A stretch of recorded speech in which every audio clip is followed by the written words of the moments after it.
Hello everyone, and welcome to Knife Craze. Today, we're going to be taking a quick look at the Ontario M9 bayonet. Now this is the main knife used by the US Army. It's a genuine issue M9 bayonet. It's not a knockoff, so it's not made by Smith & Wesson, it's not made by Cisco Supplies, it's not a cheap knockoff. This is the genuine issue. It's Ontario Knife Company. This is the company that produces most of the US Army M9's bayonets, so I decided to go with the best company I could to get the genuine issue. So without further ado, here we go. So here's a box I got it in. It is kind of beat up. This is how I received it. By the way, I got this on Amazon for $130. Last time I checked, the price went up to $190, so if you're looking to get it, and if money's an issue, I'd wait a bit until the price goes back down. You gotta keep an eye on that because the price fluctuates a lot. So on the front, Ontario Knife Company, and some extra information on the side.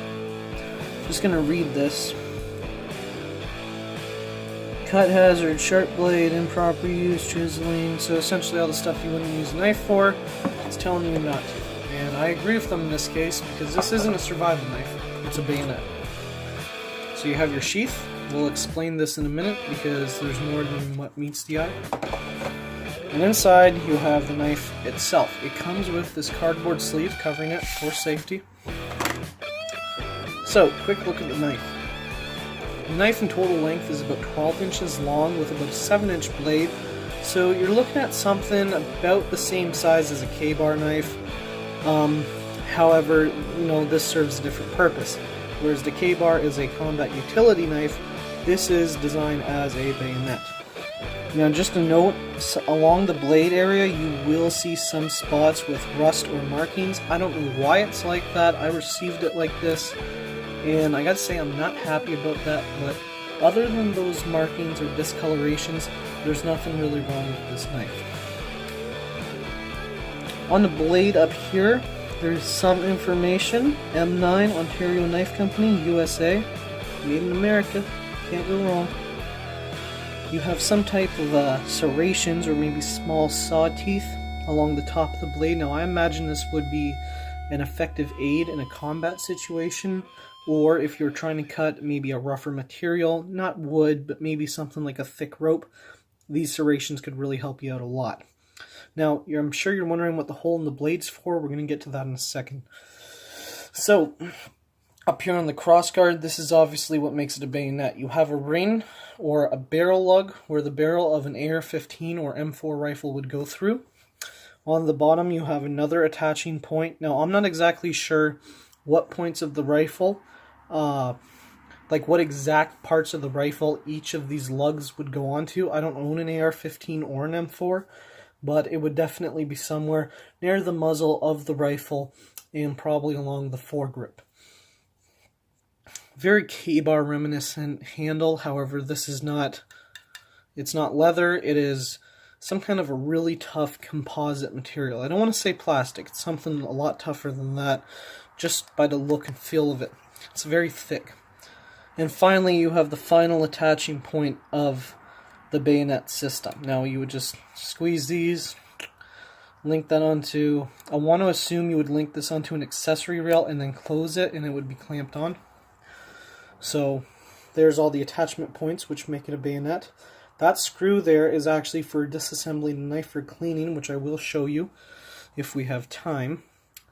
Alright, so I mentioned the length of the blade and I mentioned this hole, and now I'm going to show you how it works. So essentially this knife is designed for the US Army. It was designed for the US Army, and the US Army needs something that can not only be used in combat but can have some utility purposes behind it, and this is for a wire cutter. Now how this works is the sheath and the knife come together. See that little nub on the sheath there? This one here? Well, essentially you would stick that nub through the blade, lock it in. See that notch there? You'd put your wire in here, and then you'd close it, and that would work as wire cutters. And you're seeing this other little nub right here. This right here is a flathead screwdriver. It's not plastic, it's metal. And what this is essentially for, obviously besides, you know, working with screws, is to disassemble the rifle. Is to disassemble the knife, I found out. So essentially, you take this flathead screwdriver, you would link it into the screw back there, and you disassemble it, which I'll show you now.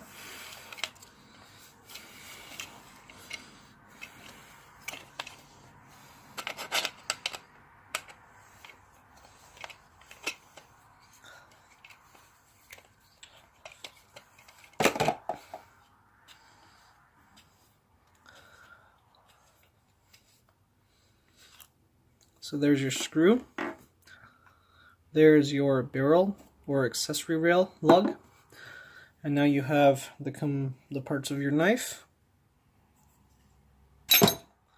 Alright, you have your grip.